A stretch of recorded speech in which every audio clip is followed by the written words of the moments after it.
All right, welcome back. Pushing the limits on a Tuesday. It's one of my most exciting times of the year when we got, the NHL playoffs right around the corner. The NBA playoffs, at least the play-in games, start tonight. One team that will not be in the playoffs is the LA Lakers. We're going to talk about that. So I said, who can we talk a little NBA basketball with? Well, the guy we have with us on the line right now, he's a 9-year NBA veteran, great guy. The nickname, of course, Junkyard Dog, Jerome Williams, who had a nice career. He played for your Detroit Pistons for a little bit there, Chris. Yes, he did. And Jerome joins us right now on the line. Jerome, how's it going, my man? How you doing? It's happy, guys. How y'all feeling? Doing good, Jerome. How are you doing? What you been up to lately? Oh, come on. I'm doing great. I'm launching an app that's going to change the sports for, amateur athletes as we see it. Taking them on their journey all the way from middle school to high school to college, and college to the pros. Yeah, I definitely want to talk to you about that and this new business you got running because, of course, things have changed over the course of the last few years or so when it comes to amateur athletes. Got to chat a little NBA basketball with you first, if I may, before we get to the NBA playoffs. What do you make of the LA Lakers situation, and who would you blame for the fact that the Lakers have not made the playoffs with arguably 3 Hall of Famers? Well, I think that all the reports that's come out, and I listened to Magic Johnson speak the other day, and basically LeBron wanted to play with Russell Westbrook.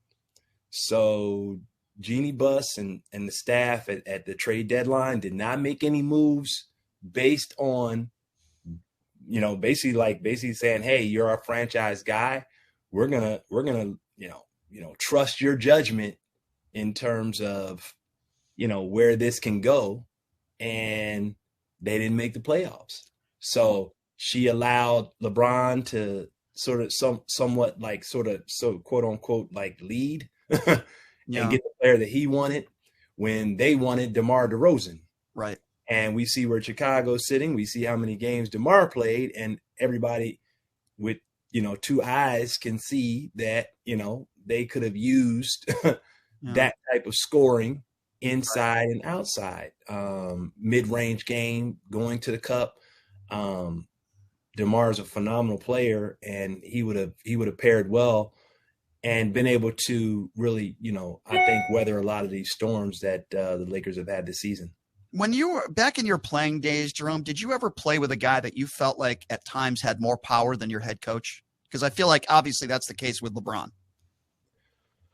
Well, I think the game has changed a little bit in that regard. I played with Grant Hill, who obviously was like the next Jordan at the time, right? So if anybody would have had that type of power, it would have been him. When I got to Toronto, they did consult even me on various moves that they were going to make. Even before I was traded, they consulted me.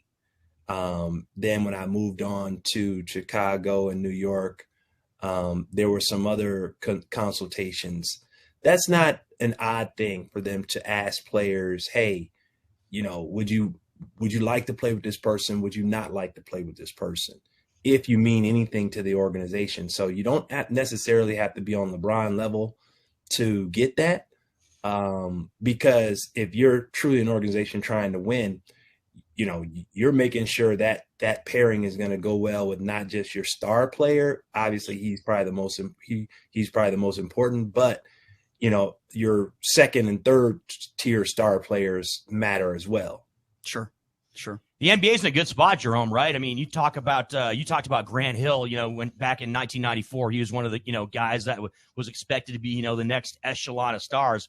But who are the guys that you like that are coming up now? I mean, you talk about the likes of John Moran, obviously, Luka Doncic.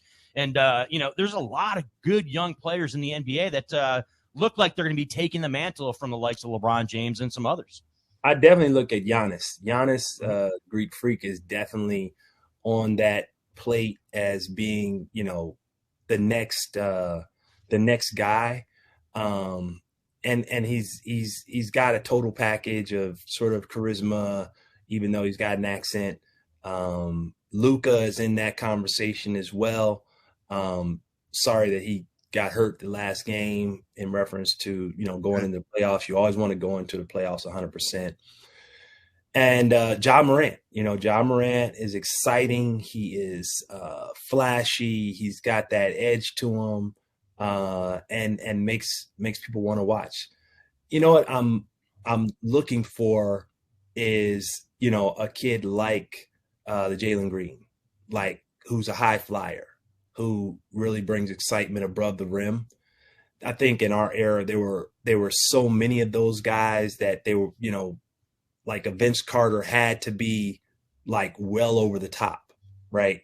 Because he had to outshine Tracy McGrady, and those kind of flyers, Steve Francis, and what he was doing above the rim. So it was, now it's sort of, you don't have the amount of stardom that was in my era from a total package, but you do have plenty of stars. If you're just joining us, we're speaking with 9-year NBA veteran and Las Vegas local, Jerome Williams, also known as Junkyard Dog. Jerome, appreciate you being here. What do you make of these one-game play-in games? I wonder how you would have felt back in the day when you're playing an entire season and you struggle to make the playoffs and then it comes down to one game. Do you like it? Do you dislike it? What are your thoughts on these play-in games?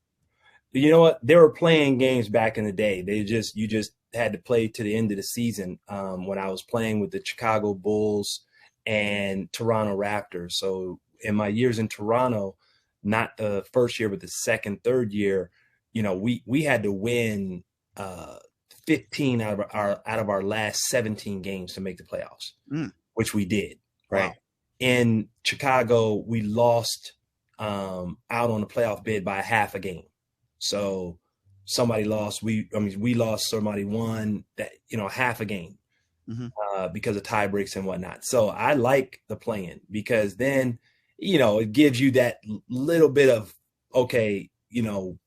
We're not in the series yet, but if we're about this seriousness of this playoffs, we're gonna get to that series, and that's what I do like about the play-in because it does make a difference. In one game, that's all you need, right? You're going to decide one game. I love it. Like it's not, you get 2, 3. No, you feel like you should be in the playoffs, get a dub. That's all you got to do. Win and you're in. How bad is it for the NBA to not have the LA Lakers and LeBron James in the playoffs? It's bad. I mean, just look at our faces.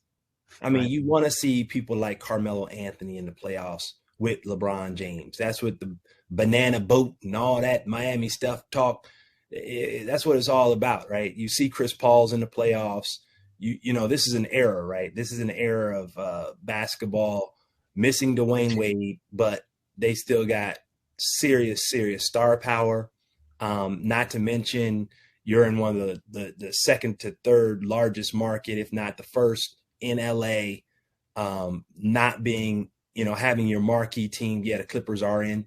So they still going to have some viewership, but the Lakers are the Lakers, and with LeBron James is serious. So one more Laker question that involves Russell Westbrook. I guess it's a two-part question. I'm sure in your playing days, Jerome, if you had a bad game or you're on the road, you have fans that are after you, right? They're going to say certain things. And in no way, shape, or form am I saying a fan should never be allowed to swear at a player and disrespect a player like that or threaten a player. Or, I'm all for that. That should never happen. With this case, fans in LA calling Russell Westbrook, you've heard it, Westbrick.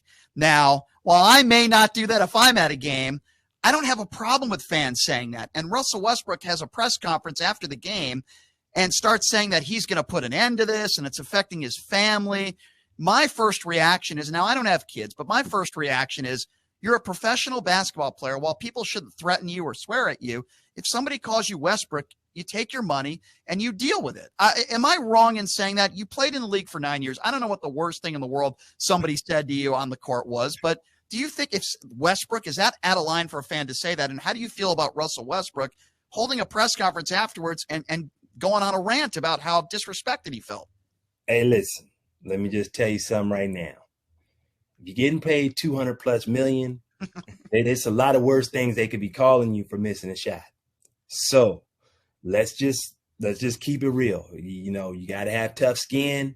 You wanted to go to LA, like LA, New York, like, you got to know where you're going. Like, you got to got to accept that, that's part of the game.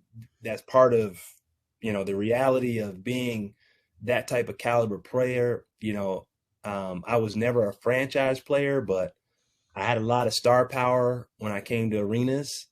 And when there are NBA signs, to say Junkyard Dog in other arenas that aren't my home arena, you've somewhat made it. Like you're relevant. So yeah, I got called different things, right?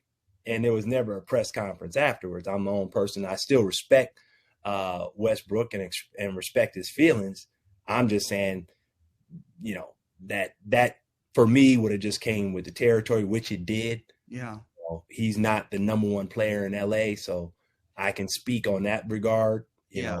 But you know what? I see other players, not just Westbrook, getting into it with fans. I saw it with Kevin Durant the other day, swearing at a fan. A fan stands up and says, Kevin, you got to take over a game. Kevin Durant looks over at the fan, and I just saw the video of it. He says, why don't you sit down and shut the F up? We've seen LeBron talk to fans like that. Yeah. Trevor Ariza on the Lakers did that. Okay. And I'm thinking to myself, okay, well, hold on. Let me stop you right there. Because you don't think that happened back in our day? Oh, absolutely. But there was no social media. Right. There was no microphones on the court. Like, you couldn't pick that stuff up, but now you can. They got microphones in the players' sneakers. Like, right. You're going to hear the booger drop on the floor nowadays. So did you ever get into it with a fan like that when you were playing, like a back and forth like that? Absolutely not. No. You didn't? Why? No. Why? you have a nickname, the Junkyard Dog, right? You're gonna if you're gonna scrap with me, if you're gonna engage me, that's just comes with the territory of right. Of toughness. And I had to pick my battles. I already had the toughest battle on the court. As you can see, I'm not a mean person, but in order to get into the persona of protecting my teammates, protecting my city, protecting my organization, I had to transform every night. So, comes with a certain amount of integrity and self-restraint. So you have to know what to throw out there and what not to throw out there. And I didn't want to engage anybody because I needed the dog pound to respond when I needed for them to respond. So right. It was like picking my spots. Like, okay, if you're gonna get at me, I'm gonna wait till my opportunity, and then I'm gonna make everybody in the arena react, either at home or away. One way or the other, I'm gonna do something that's gonna make you wish you hadn't engaged me. So, Jerome, the NBA playoffs, they tip off tonight. A lot of intrigue across the board, right? Both in the Eastern Conference as well as the Western Conference. But there's a team in the West I want to get your take on, because the Phoenix Suns, they were in the NBA Finals a year ago, of course, against the Milwaukee Bucks, as Milwaukee captured their first title in a long time. But this is a Suns franchise that's been there a couple times, right? They've been on the doorstep and haven't been able to get it done. What do you think about their chances this year? Obviously, you got a veteran in Chris Paul leading that team. You got young players like DeAndre Ayton, as well as Bridges and Devin Booker and some others. This is a team that possibly could get it done. You could have Charles Barkley and Thunder Dan Marley and Kevin Johnson, those guys celebrating when it comes to the end of the playoffs this year. Well, my take on it is simply this. I've spoken with Chris Paul. I was hanging out with his dad this weekend over at Lance Stevenson's house. Shout out to both of them. And, I believe it's their year. I give you some reasons. Number one, back in, I forget what year that was, 2000 something, in the top 100 camp, I played Devin Booker one-on-one. Beat him bad. Ouch. Beat him bad. I was retired. My knees weren't where they used to be, but I know that at that point, my mind was, I was at a place where I could beat him and his athleticism and his shooting prowess. Mm-hmm. Now, having said that, this is 10, 12 years later. He's ready. One thing about the NBA is when you become that veteran and you understand the nuances of the game, how to control it, how to pick your spots, know when to do something, when not to do it. And to make the correct decisions at the end is vital. Second, Chris Paul. Been there, done that. His record shows every team he's played for has had record wins. I don't even know if that's been done by a person of his stature, like in terms of, the greats in the game, the Isaiah Thomases, all those guys at his size. So that needs to just be said off top. When I talked to him at All-Star Weekend, he was just excited. He was excited saying, JYD, I think this is our year. I think this could really be our year if we can stay healthy. And like his dad told me yesterday, it's about him staying healthy, because a healthy Chris Paul with Devin Booker, Kel Bridges, and the guys that they have on that team, they have one of the best benches in the league. Agree. Period. In the playoffs. And, and that's what's going to take you far. And that's why teams, have a hard time playing them, because as soon as Devin Booker and those guys go to the bench and Chris Paul, they got a whole nother, second tier that could be starters on other teams in the NBA. So I agree. I agree with you 100%. I feel like it's their time. They were so close last year, and they lost to a very good Milwaukee Bucks team. But I agree with you. I think it's their time, and they're ready. So, Jerome, this is something that I've talked to you about on the show before, and I want to talk to you about it again, because I know you're kind of plugged in with maybe trying to get an NBA franchise here in Las Vegas. I don't know what you can tell us about this. I was sitting next to Clyde Drexler, who I believe, if I'm not mistaken, right, is the commissioner of Ice Cube's 3-on-3 league. And I know you're a big part of that league as well. And me and Clyde were talking about it for a while, and he said, man, this is going to happen sooner than later, probably a few years. What can you tell us about that? As a former NBA player, I know how much you would love to have an NBA franchise here in Las Vegas. What can you tell us about that, and where are the talks going right now, and when is this going to happen? Well, there's a lot of talks going on right now. There are a lot of good feelings about the NBA and Vegas. The NBA feels like Vegas is due. They've been doing their summer leagues here for over 17 years. Typically, that's like, R&D, right? Research and development, like in terms of, but for 17 years, you've done the research and development in Las Vegas. The fan base here is tremendous, because you have so many people used to driving in for the weekends, from LA, from California, and the fans here supported hockey. They've now supported the Raiders. They've supported the WNBA with the Aces. So the NBA is saying, hey, and an MLB is trying to get in. One thing about new markets typically don't have the cachet of a Vegas. They don't have that star power. It's like injecting, a New York or an LA into, the NBA. It's really like that without the media, obviously. Sure. But like a Chicago, it's on that type of level with less people.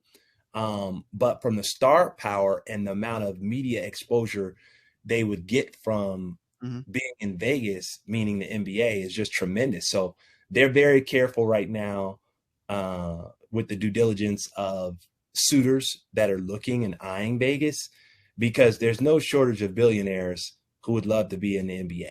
That's the key. But right, it's a fraternity. It's hard to get in. You have to get approval from the board of governors. Well, that means other NBA owners have to approve the billionaire coming in. You want to be a part of the party?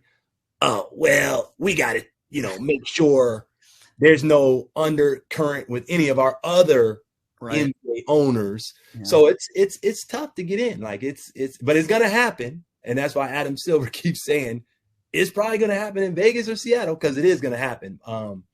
It's just who's going to get that bid. I think that it's going to be key and vital for that person to have minorities a part of their bid. So, right. So, Jerome, you think it's signed, sealed, and delivered. It's going to be an expansion franchise, right? Because there's been talk about, the New Orleans Pelicans possibly moving. Obviously, the Minnesota Timberwolves have been thrown in the mix, and also even teams like the Clippers, right? Maybe relocating. You think it's going to be Vegas is going to get their brand new own team? Well, I definitely think there are. I mean, because you have no shortage of people trying to build arenas for the Vegas team. And that is also one of the, dangling carrots of, well, who is it going to be?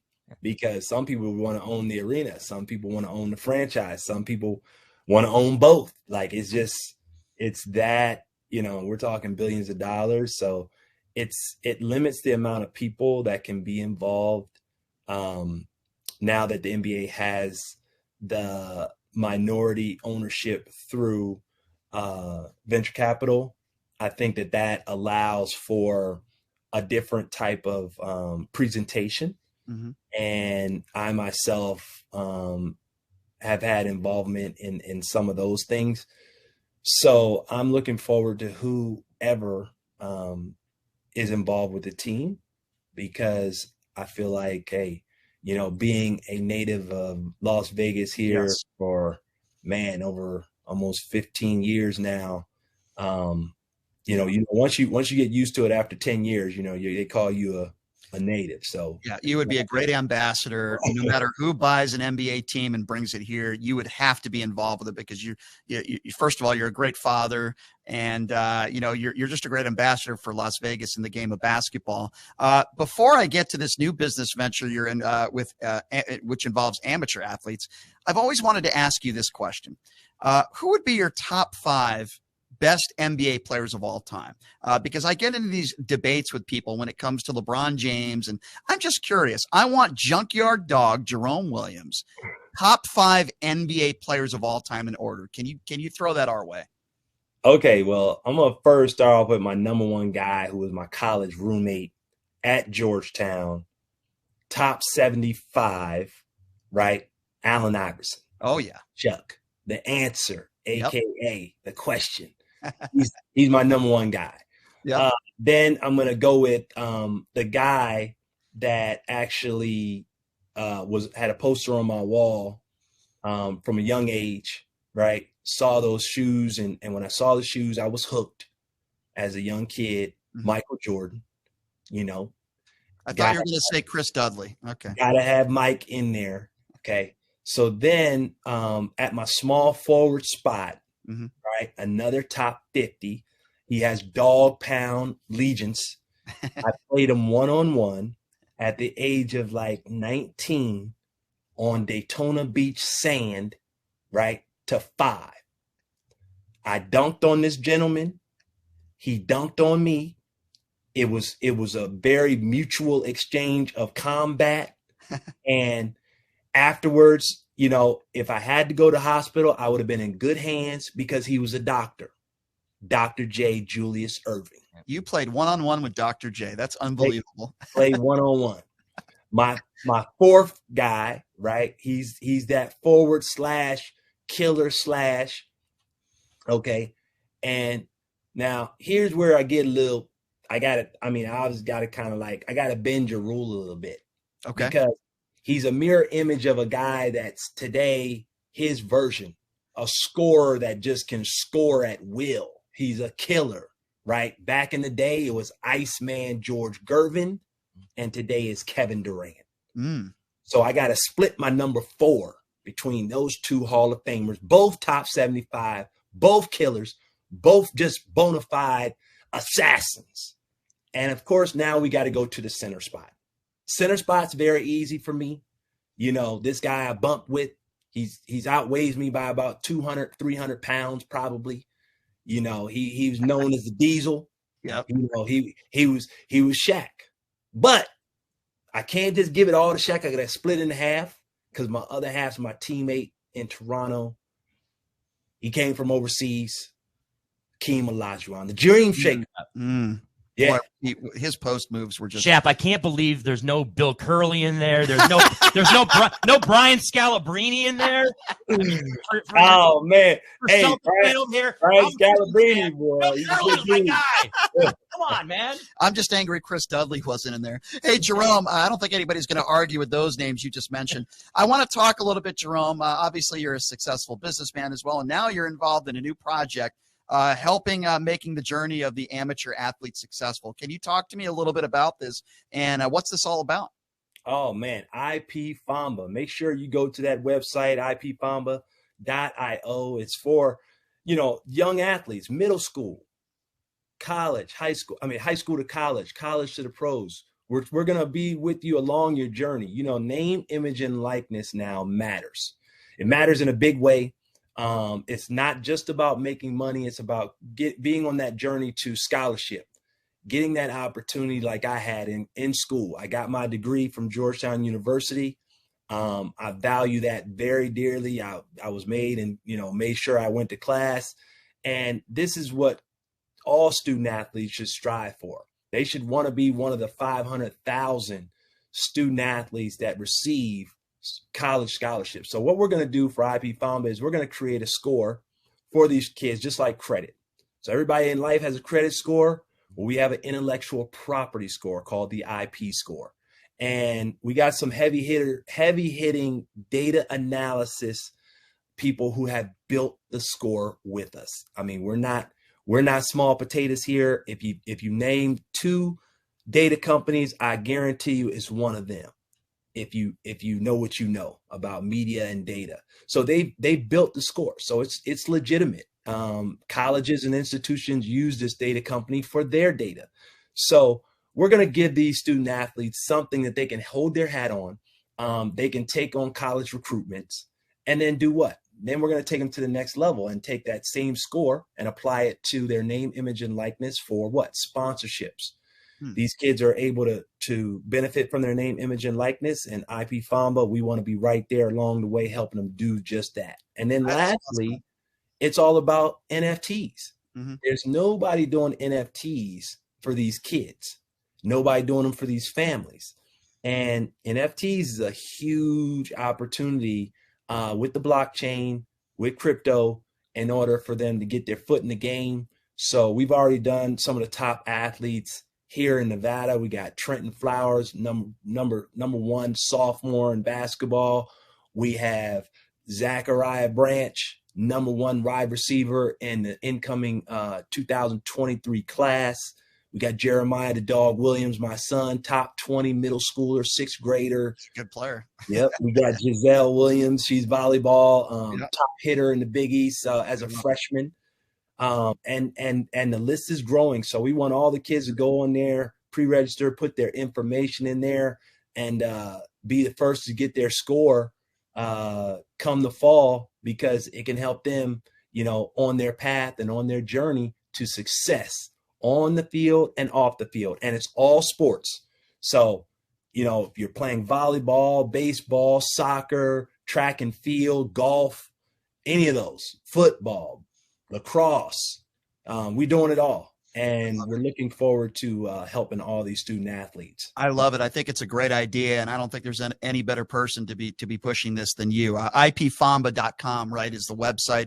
Please check it out. Jerome, you are always a class act, my man. Always appreciate your time when you come on. Maybe we can have you on again as we maybe get closer to the NBA Finals. But Jerome Williams, Junkyard Dog, always appreciate your time. Thank you so much. Thanks, Jerome. Hey, thanks for having me, man. Appreciate you guys. Keep doing it up for the city of Las Vegas. And shout out to my dog pound. I love it. There he is, man. Thanks, Jerome. Appreciate you. That is Junkyard Dog, Jerome Williams. Check out that website, by the way, ipfamba.com. Really cool stuff. We appreciate Jerome taking the time to join us. All right, we got to take a break. I went a little long there, but it's Junkyard Dog. I have to go along with Junkyard Dog. It's Junkyard Dog. No worries, man. Yeah. What are you going to do? Coming up next, we're going to be talking to Real Kid Poker, Daniel Negreanu, VGK superfan. He got into it with another VGK fan. We'll tell you why. Coming up next, Danny Negreanu joining us. You're listening to Push